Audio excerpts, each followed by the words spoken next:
கர்த்தர் ஒருவருக்கே ஸ்தோத்திரம் உண்டாவதாக. May all glory be to God's sole name today. நிர்மூலமாகாதிருப்பது கர்த்தருடைய கிருபையே. It is due to God's grace we have not been destroyed. புதிய மாதம் கர்த்தருடைய கிருபையே. It is due to God's grace that He has given us a new month today. புதிய நாள் கர்த்தருடைய கிருபையே. He has given us a new day due to His new grace. இயேசுவின் நாமத்தினால். In the name of our Lord Jesus Christ. நீர் உண்மையாய் இருப்பீர். You will be faithful to us forever. 2026 பிப்ரவரி மாதம் 1ஆம் தேதி ஞாயிற்றுக்கிழமை. Today is first the month of February, the year 2026. வாக்குத்தத்த வார்த்தையானது, the promise word for this new month, சங்கீதம் 29:11. the book of Psalms 29 verse 11. கர்த்தர் தமது ஜனத்துக்கு பலன் கொடுப்பார், கர்த்தர் தமது ஜனத்துக்கு சமாதானம் அருளி அவர்களை ஆஸ்தைக்காக ஸ்தோத்திரம். In the name of our Lord Jesus Christ, we pray for this living word. எங்களுடைய for us in our lives. இயேசுவின் நாமத்தில். In the name of my Lord Jesus Christ. Amen, amen, amen. Amen, amen, amen. கவனியுங்கள். Listen to this carefully.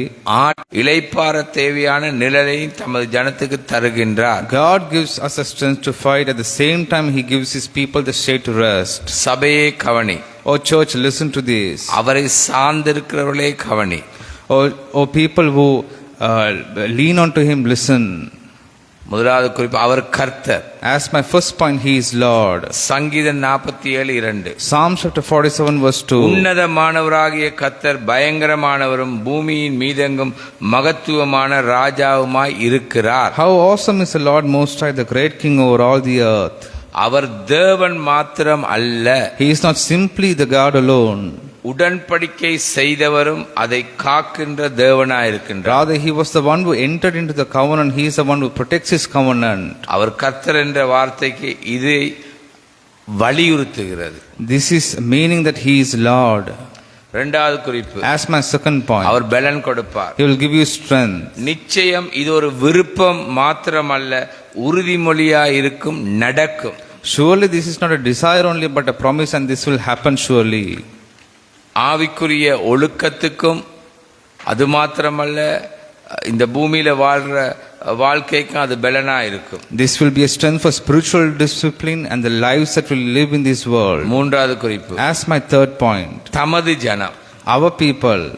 சங்கீதம் 78:52-53 வார்த்தை. The book of Psalms 78 verse 52 to 53. தம்முடைய ஜனங்களை ஆடுகளைப் போல் புறப்பட பண்ணி அவர்களை வனாந்திரத்திலே மந்தையை போல் கூட்டிக் கொண்டு போய் அவர்கள் பயப்படாத படிக்க அவர்களை பத்திரமாய் வழிநடத்தினார். அவர்கள் சத்துருக்களை கடல் மூடி போட்டது. But He brought His people out like a flock. He led them like sheep throughout the desert. He guided them safely, so they were unafraid, but the sea engulfed their enemies. சபையே கவனி. Oh church, listen to this. அவருடைய ஜனம் என்று சொல்லும்போது இது உரிமையை குறிக்கின்றது. When we mean His people, this indicates our rights. அவரை சார்ந்தவர்களை சொத்தாக கருதி ஆற்றலை பலனை வழங்குகின்றார். He considers those who belong to Him as His asset. He gives them strength and comfort. நாலாவது குறிப்பு, as my fourth point, சமாதானத்தால் ஆசீர்வதிப்பார். He will bless them with peace.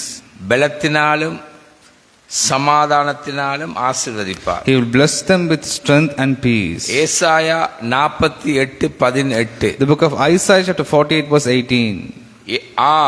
என் கற்பனைகளை கவனித்தாயானால் நலமாயிருக்கும், அப்பொழுது உன் சமாதான நதியைப் போலவும் உன் நீதி சமுத்திரத்தின் அலையைப் போல் இருக்கும். If only you had paid attention to my commands, your peace would have been like a river, your righteousness like the waves of the sea. புயலை உருவாக்குகின்றவரும் அவர். He is the one who creates storms. புயலின் மத்தியிலும் அமைதலை காண பண்ணுகிறவரும் அவர். And He is the one who calms the storms too. இந்த மாதம் மாத்திரமல்ல, வருகை பரியந்தம் மரண பரியந்தம் கிருபையினாலே அவர் போதுமானவராய் இருப்பார். Through His grace He will be sufficient for us until our death.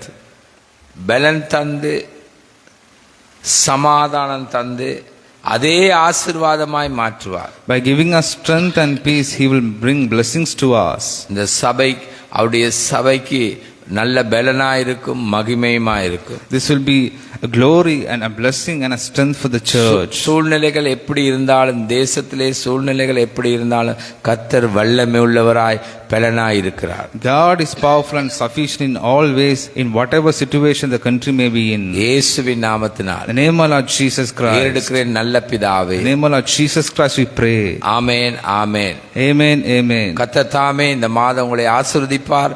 தேசத்தையும் உலகத்தையும் அவருடைய பலத்தினால் இடை கட்டுவார். May God bless you in this new month. He will give you strength and peace in this new month. கர்த்தர் உங்களை ஆசீர்வதிப்பார். May God bless you abundantly.